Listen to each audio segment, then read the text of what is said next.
Hamilton disappointed after the Canadian Grand Prix. With this engine, I can't win. Subscribe just to stay tuned for the Formula One news no one else explains to you. The skies over Montreal had finally cleared, but the humidity in the paddock remained thick, suffocating almost, as if the atmosphere itself could feel the weight of what had just happened. After stepping out of the SF-24, his helmet still under his arm, Lewis Hamilton didn't return to the garage. He didn't exchange words with his engineers. He didn't glance at the screens showing sector data.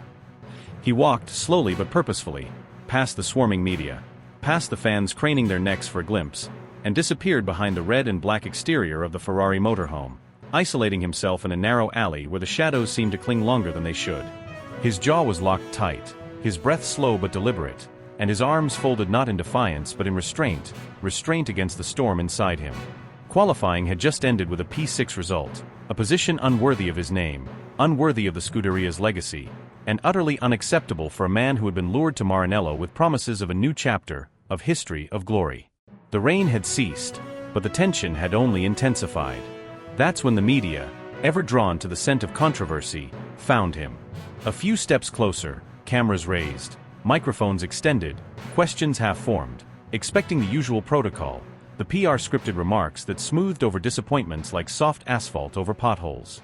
Subscribe just to stay tuned for the Formula One news no one else explains to you. But what they got was not part of any script. It wasn't rehearsed, sanitized, or measured. It was raw, calculated, and devastating in its precision. Lewis didn't raise his voice. He didn't shout. Instead, with a surgeon's calm, he dissected the machine around him, not just the car, but the institution. He said the SF-24 didn't feel like a Ferrari. That the handling was numb, like piloting a ghost. That the engine, while technically powerful, lacked the soul he expected. But then, in a sentence that echoed like a gunshot across the F1 world, he said it, he felt betrayed. Not by the engineers, not by the mechanics, not even by the results. Betrayed by the very structure, the culture, the promise that brought him here in the first place. It was betrayal not of performance, but of vision. Of philosophy. Of identity. Inside the garage, the atmosphere shifted from frenetic to frozen in seconds. Conversations halted. Wrenches paused mid-turn. The words were already echoing on every screen, Sky Sports, Canal+, ESPN, all broadcasting the clip on loop. The mood was no longer tense, it was volatile. The men and women in red uniforms stood in a suspended state, as if waiting for confirmation that what they just heard was real. In the corner, seated on the edge of a tool cart, Charles Leclerc stared in silence at the small monitor replaying Lewis's words again and again. His face was unreadable at first, then came the narrowing of the eyes, the tightening of the jaw, and finally, the unmistakable look of betrayal morphing into fury. When Lewis finally returned to the garage, the silence was louder than any engine roar. He took no more than 3 steps in before Charles stood up and marched toward him, not with aggression but with purpose, fueled by a sense of injustice and frustration that had been boiling beneath the surface for weeks. No preamble, no small talk, just confrontation. Charles accused him, outright, of tearing the team apart from within. He said there were lines that shouldn't be crossed, and Lewis had crossed them publicly, with cameras rolling. He accused him of poisoning morale, of undermining the very people working tirelessly to give him a chance at an 8th title. But Lewis didn't flinch. Not even a twitch of the eye. He met Charles's words with quiet steel, countering that silence in the face of mediocrity was the real betrayal. That pretending everything was fine for the sake of optics was what had allowed Ferrari to stagnate for over a decade. He said that protecting an outdated, ego-driven system wasn't loyalty, it was complicity. He didn't raise his voice either.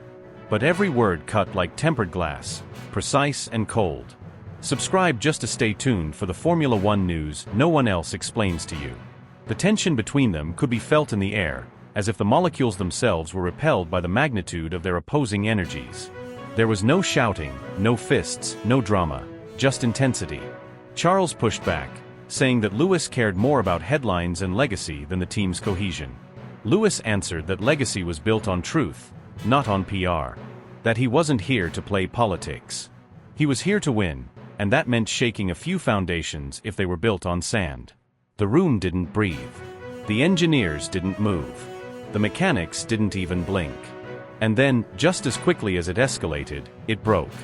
Charles stepped back, shook his head in disbelief, muttered something under his breath in Monégasque, and walked away toward the telemetry station.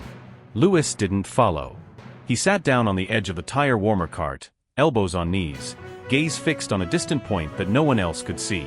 And he stayed like that, still silent staring, for 10 full minutes. No one approached him. Not even his race engineer. He was surrounded, yet completely alone. Outside, the paddock buzzed. Other teams had already picked up the story. At Red Bull, Verstappen watched the clip with a smirk, nudging Helmut Marko and saying, "Told you he wouldn't survive the politics there." At Mercedes, Toto Wolff's expression hardened, not with satisfaction, but with something more like sadness, as if watching an old friend relive the same cycle again in a different uniform. Even the McLaren motorhome wasn't immune. Norris raised an eyebrow and muttered to Piastri, "This'll blow up way before summer break." Back at Ferrari, no one said a word for the rest of the evening. The debrief was cancelled. Team communications fell silent. Social media managers scrambled, unsure whether to issue a statement or say nothing at all. The press release that night included no quotes from Lewis. Just one line, "We will regroup and come back stronger." But everyone in that garage knew it was more complicated than that. The fracture wasn't just between driver and car, or driver and teammate. It was between expectation and reality. Between identity and execution. Between a legend trying to write his final chapter, and a team still haunted by its past. And as night fell over Montreal, with the lights of the paddock dimming and the mechanics packing away equipment in silence, the question wasn't whether Ferrari could recover the pace. The question was whether Ferrari could survive the storm it had invited when it signed Lewis Hamilton. And whether Hamilton, still seated in the shadows behind the motorhome, staring into nothing, would ever truly wear red in his heart, or if it was just another color on a suit that never quite fit. Frédéric Vasseur summoned Lewis Hamilton into a nondescript windowless room tucked away at the far end of the Ferrari paddock structure, an hour after the debrief had ended, when most of the crew were either packing up or pretending to be too busy to look him in the eye. The hallway had fallen eerily silent. The earlier buzz from media and mechanics evaporated into a tense, charged quiet. No cameras. No assistants. No PR handlers. Just two men who had reached the end of their patience, standing inches apart with years of expectations between them. The door clicked shut behind Hamilton like a gavel. Fred began in a low, simmering voice, the kind that says more through restraint than volume. He didn't yell. He didn't need to. He asked, with clinical precision, if Lewis had the faintest idea what kind of internal collapse he had triggered by going public with his frustrations. He asked if Lewis understood the headlines he had generated, the morale he had crushed, the questions now circling the Scuderia like vultures. Lewis didn't flinch. He answered with facts, not emotion. He recited every ignored engineering note, every concern he raised during simulator runs, every moment in strategy meetings when his insights were brushed aside as complaints from a driver past his prime. He spoke with an icy precision that caught even Vasseur slightly off guard. Lewis mentioned the overheating engine and the way the cooling package had been compromised in pursuit of a wind tunnel fantasy.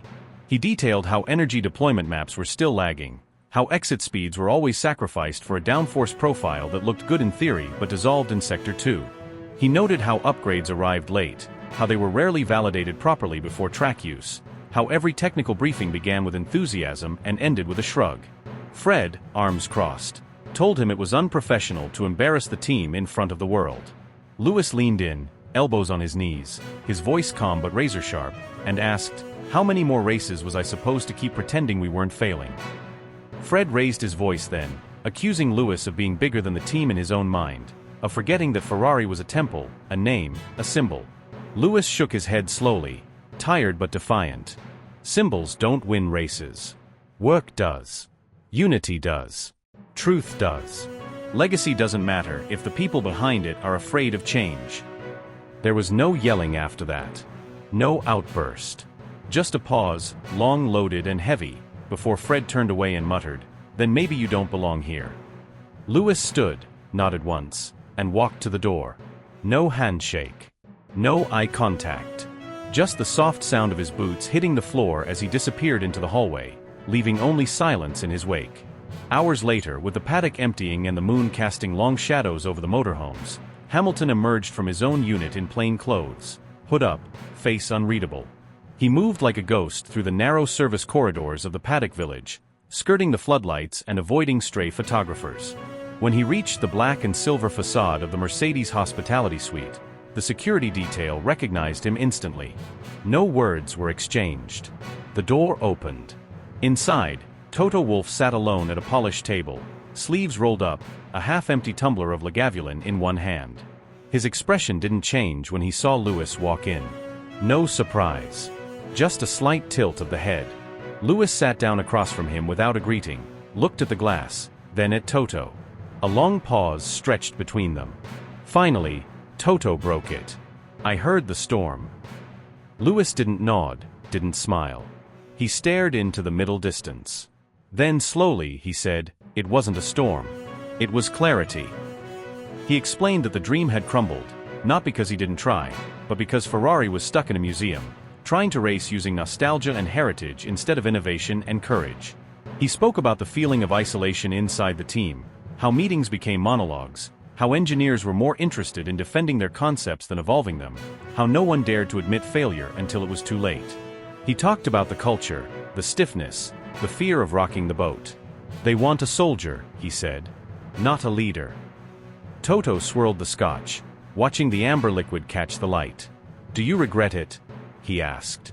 Louis hesitated. "No. I regret believing in something that didn't believe in me. I regret mistaking mythology for momentum." He leaned forward. "But I don't regret trying." Wolff studied him. Then, almost casually, he asked, "And what do you want now?" Louis didn't blink. "To finish where I should have. Not because of history. Because I still have something they don't: vision. Fire. Command. I want to lead. I want to win with a team that listens. That moves. That evolves." Toto exhaled slowly. "You know the dynamics. George is still on contract. Kimi is being groomed. The board wants youth. Headlines. Long-term gains." "Experience wins," Louis interrupted. "You can't shortcut chemistry. You can't teach resilience in 6 months. You need someone who's been through the war and still wants more." They spoke for 2 hours. Not just about numbers or contracts. About strategy, development, identity. About leadership and the kind of culture Louis craved. A team that was aggressive not in PR but in engineering. When Hamilton finally stood to leave, nothing official had been agreed. No papers. No handshakes. But something had undeniably shifted. It was subtle, an acknowledgement, an invisible current running under the table. A beginning wrapped in silence. The sun rose on race day with the kind of heat that made asphalt feel soft and nerves brittle. Louis climbed into the Ferrari cockpit with the same ritual motions, visor down, gloves tight, but inside, his mind was already elsewhere. The formation lap revealed what he had already feared. The car's balance was erratic. The tires were struggling to stay in the window. By lap 12, he was managing more than pushing. By lap 31, the tension boiled over. He keyed the radio. "Why is power dropping again on straights?"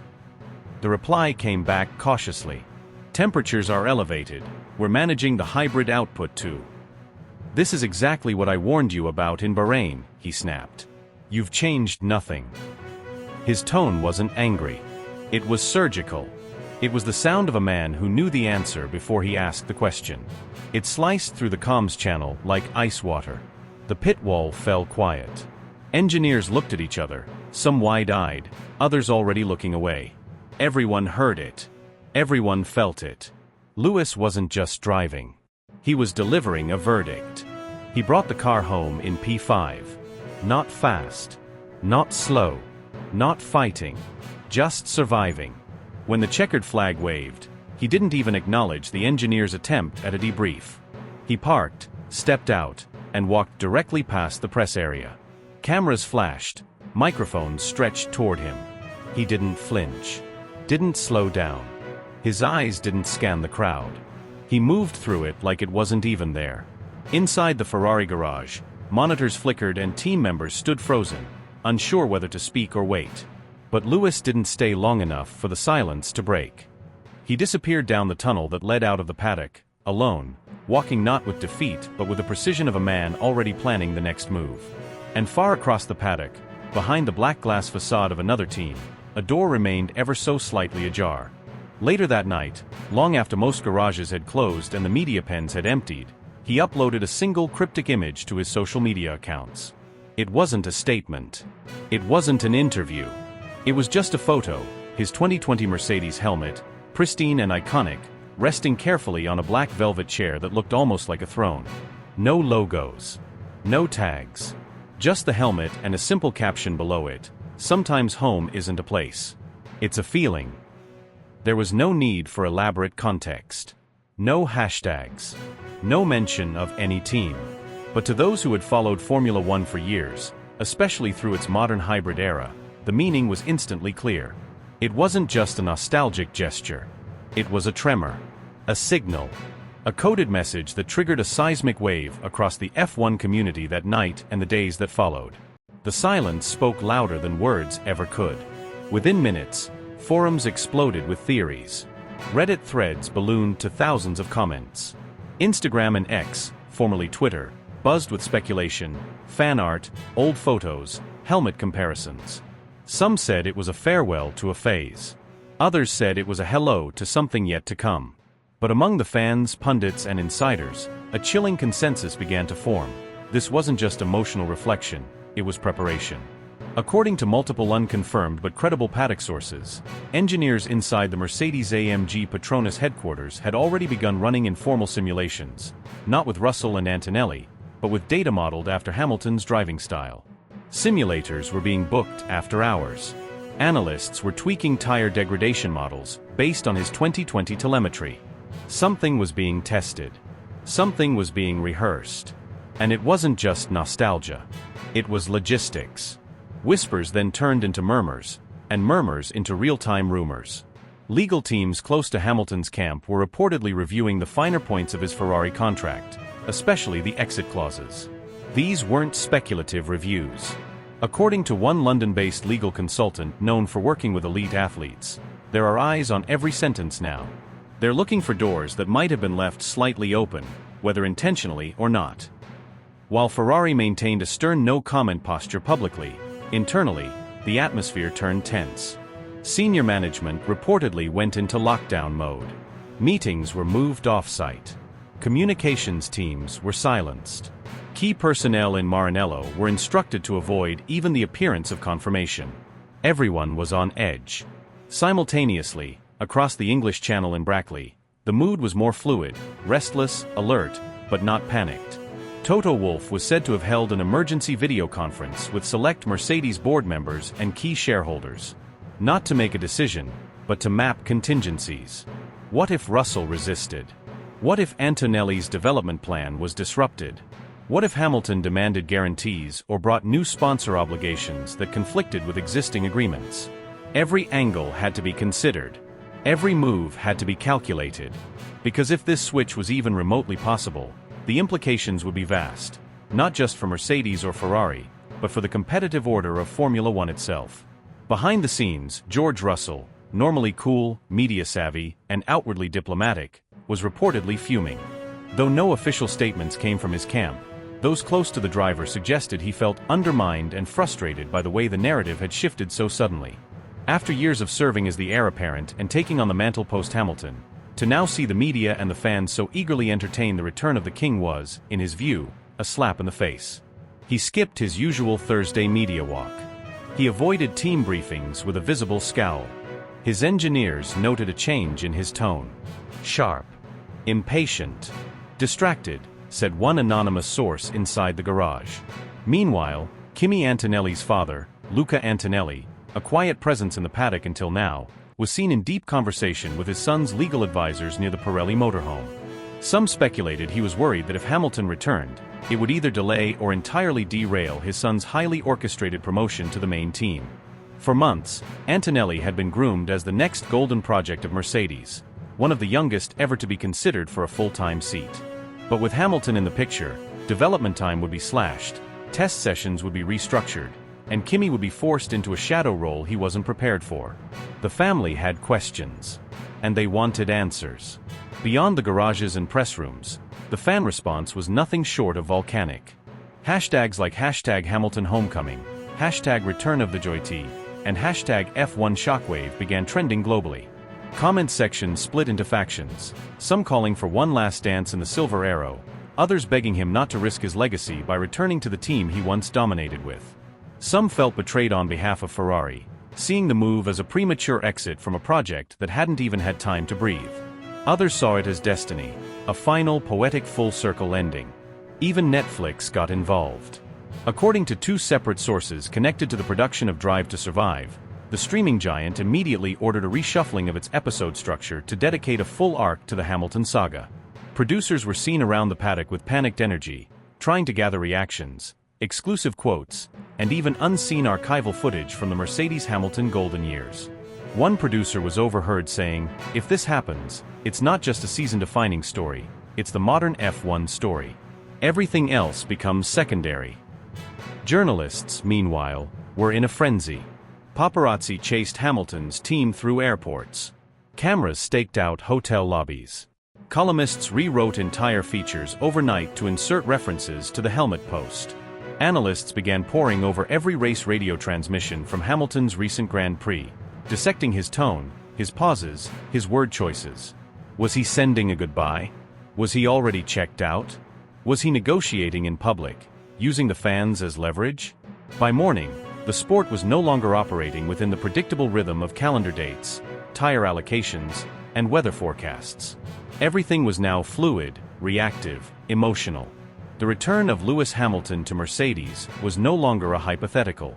It was an avalanche, building in mass, accelerating in speed, dragging every narrative thread into its path. The question wasn't if anymore. The question had become, how far had this already gone behind the scenes? And how many people were willing to risk everything to make it happen? Behind closed doors, beneath the surface of public statements and carefully orchestrated media appearances, the real story was unfolding with a quiet but relentless intensity. Whispers traveled faster than press releases, and the paddock was alive with speculation, anticipation, and a strange electric tension that everyone could feel but no one could quite explain. Private jet flights were scheduled at odd hours. Hotel suites were booked under fake names. Lawyers, advisors, and team principals exchanged encrypted messages. The most influential names in Formula One were suddenly very difficult to reach, and those who had access to the inner sanctums of power knew something seismic was stirring beneath the glittering surface of the sport. In this whirlwind of hushed negotiations and unspoken truths, phone lines crackled with urgency. One call led to another, each one a thread in a tapestry of unimaginable possibilities. There were proposals on the table that had never been discussed before, offers that defied the norms of even the most aggressive driver-team dynamics. Performance clauses, equity shares, exit ramps, confidentiality agreements, it was all being discussed with ruthless detail. No stone was left unturned, no scenario too wild to consider. If it was possible, it was being modeled, evaluated, dissected, and quietly floated to the right people behind the scenes. Meetings took place in remote villas, high-security buildings in Monte Carlo, and luxury yachts docked far from prying eyes. Every meeting had one rule: discretion above all else. The future of the sport, at least its immediate narrative, was being shaped in rooms where only a handful of people had access, and even fewer understood the true stakes. Some said it was about legacy. Others insisted it was personal redemption. A few believed it was a masterstroke of strategy, a calculated return to glory by a man who had seen everything, won everything, and lost more than anyone knew. Rumors spread like wildfire, but the man at the center of the storm remained as silent as he was deliberate. He said nothing. He smiled when questioned. He deflected, defused, and dodged with the practiced elegance of a veteran. But inside, something had changed. The faith that had once burned bright in the red garage, built on promises of domination, reinvention, and championship dreams, had faded. He had seen the inner workings too closely. He had witnessed the chaos, the missed opportunities, the politics that infected performance. He had given everything: time, talent, and unshakable belief. But belief has limits. And his had reached its end. And yet, in the stillness of his own reflection, there was another memory, a different kind of racing family. A team that had always been about cold precision, data-driven dominance, no-nonsense performance. A team that never needed slogans or romanticism to win. Just results. Just ruthless, relentless execution. The silver arrows. He remembered what it felt like to belong to that machine. To be part of something bigger than himself, something engineered not for drama but for destiny. And slowly, that memory became more than nostalgia, it became a vision. A possibility. Maybe even a calling. It wasn't about going back. It was about going forward with those who understood what it really took to win. He didn't crave comfort or familiarity. He wanted respect. Power. A structure that worked. Engineers who listened. Strategies that delivered. Leadership that didn't waver. And in the shifting sands of a championship that had lost all predictability, he saw his chance. Not just to escape a sinking ship but to pilot a new one, faster, sharper, and entirely his own. The decision hadn't been made yet. On paper, nothing was official. But behind the scenes, everything was moving. It was as if the future was already written, and all that was left was for the ink to dry. Doors were being opened. Old alliances were being tested. Rivals were becoming unexpected collaborators. And somewhere in the background, the murmurs grew louder, that the man who had turned his back on silver was now turning his back on red. Not out of spite. Not out of failure. But out of clarity. He had given them his trust. They had wasted it. Now, the conversations weren't just about racing. They were about power structures, brand values, long-term visions, and legacy management. If he was to return, it wouldn't be under the same terms. This time, he wanted more. Influence. Decision-making authority. A voice in the technical direction. Perhaps even a role that extended beyond his final race. The talks were no longer about seasons, they were about eras. And he wasn't just thinking about wins. He was thinking about control. Sponsors were getting involved. Some encouraged the move, seeing greater visibility and synergy in silver. Others hesitated, worried about disruption. But none denied the magnitude of what was unfolding. Every shift in conversation, every minor detail leaked, every move he made, even a walk across the paddock, was being dissected for clues. The teams knew. The media suspected. The fans hoped, or feared. But no one knew the full story. Because it hadn't been told yet. And that was the point. This wasn't just a transfer. It was a statement. A recalibration of everything the sport had come to accept as status quo. The world of Formula One had tilted, and at the center of that axis was a driver who no longer believed in promises, only in precision. He didn't speak much anymore. But if he did, he would have said this: Silver never lied to me. Silver never let me down. Silver was never about the dream. It was about the execution. And in this game, execution is everything.